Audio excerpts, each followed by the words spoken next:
Growing up in the early 2000s, there were only three legitimate reasons to use my phone. To send the occasional text to my family and friends, maybe once every 2 to 3 days. To play a game of Tetris when I was bored out of my mind, or to take the occasional grainy, overexposed photograph of my newest Beanie Babies acquisition. Anything more technologically advanced, like browsing the internet, was completely out of the question, because who knew how high my phone bill would total up to if I did?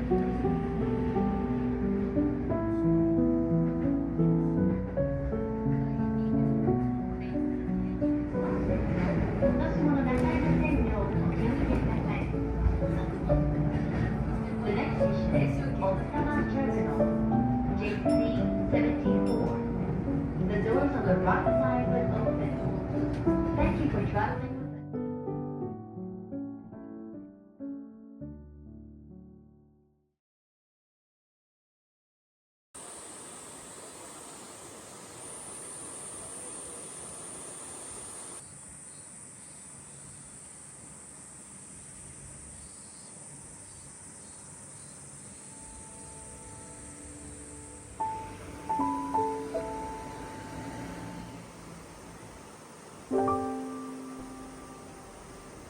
The only access I had to the world of the internet was through my family computer, which I had 30 minutes of access to on weekends.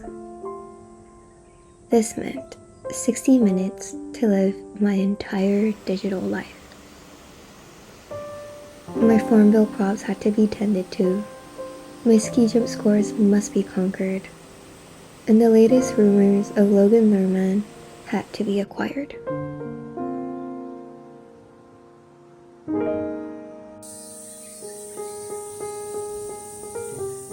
And last, but definitely not least, Facebook. Those who missed the green dot by my name had to be made aware that I was online that day.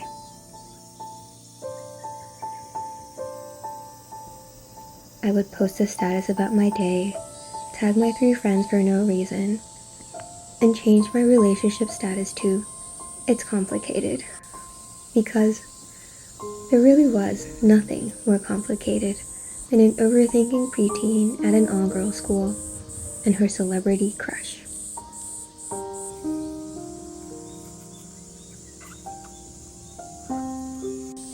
That was my entire digital life.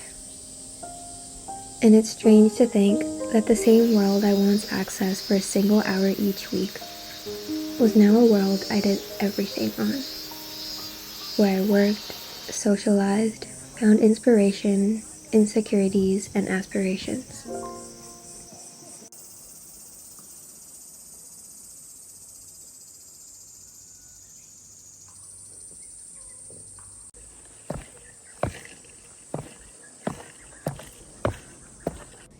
It was an invisible city of its own.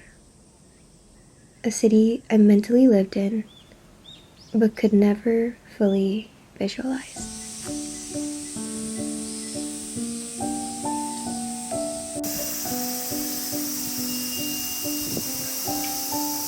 My feet would firmly be on the train, at an office, or at home, but mentally in this other world. It was everywhere. I could access it from the bathroom, the elevator, and even up from the mountains. It was how we stayed connected as the physical world built up more walls and buildings between us for profit. And although I can't quite remember whether we were forced into or drawn to this new world, I like to think it was a mix of both.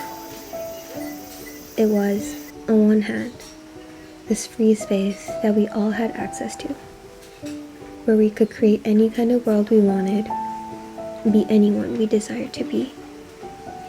But on the other, a place we had to learn how to control our impulses in a world where everything was designed and carefully manufactured to be addictive.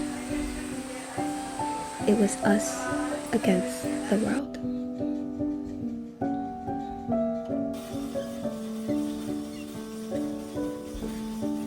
But over time, like anything else that's always there in abundance, I began to slowly take it for granted, opting for it whenever I had nothing else to do, completely out of habit. I would spend my time there endlessly, scrolling, tapping, watching, never fully acknowledging how incredibly smart and convenient it had become, and completely overlooking how my relationship to it had shifted from a place I visited with intention to a place I go to because I no longer know where else to go.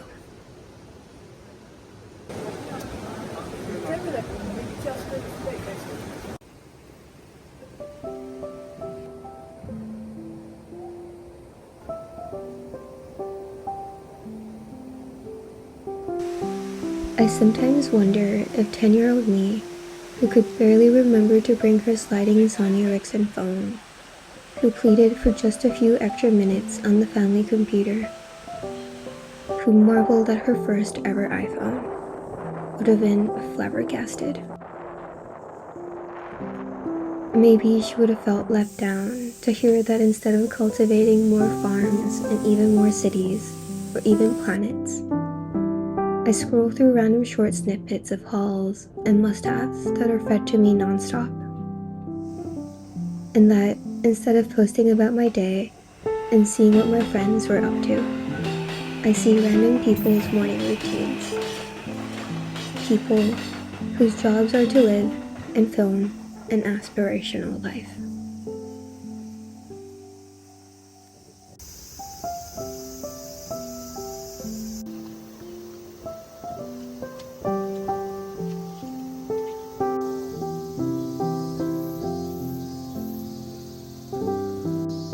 Maybe that's why I sometimes feel so empty, despite having so much at my fingertips. It's like being in a room full of people you know are just trying to sell you things. Or like filling your days looking at albums of memories from strangers without carving out enough space to live your own moments and make your own memories.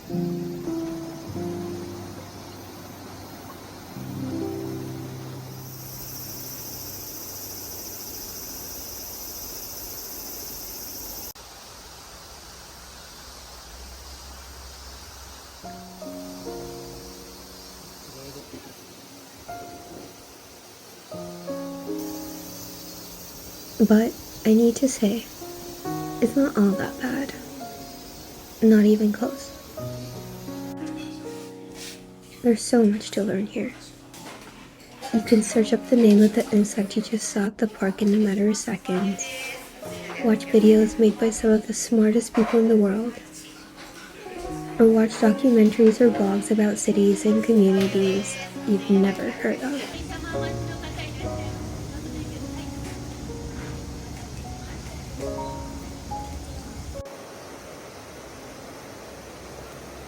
And it's not just the learning. Here, you get to see classmates from middle school go on to grad school, run marathons, or get married.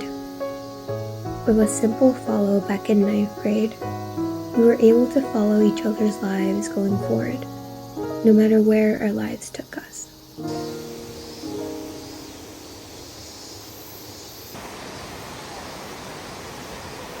There are so many reasons to stay. That's what makes leaving the algorithm so difficult.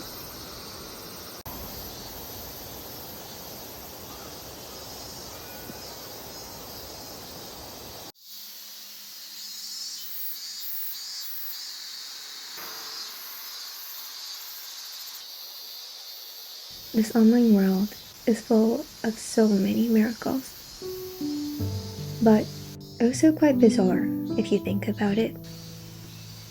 Bizarre to see the world we're now a part of from afar. I mean, not that our physical world is any less peculiar.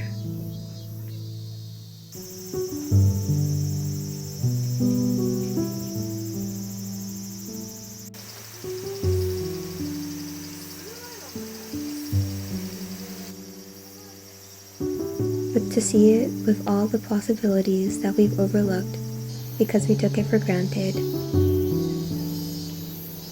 or see it in how overboard we might have gone, allowing it to seep into our physical lives to this extent. We gave it so much power, so much it can ultimately determine what reality is for each of us. So much it can choose what we have the right to know and don't. So much that we don't fully understand the scale of consequences we'll face when our invisible world gets hijacked.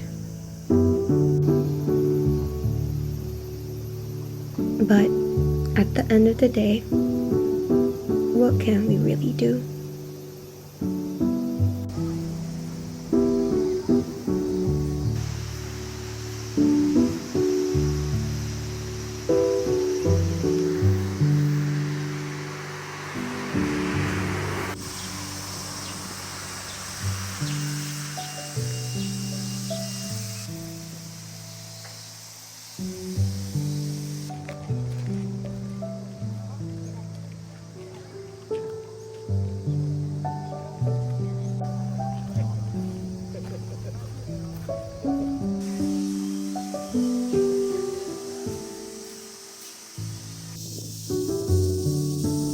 Because at the end of the day, are we really capable of living without our leader?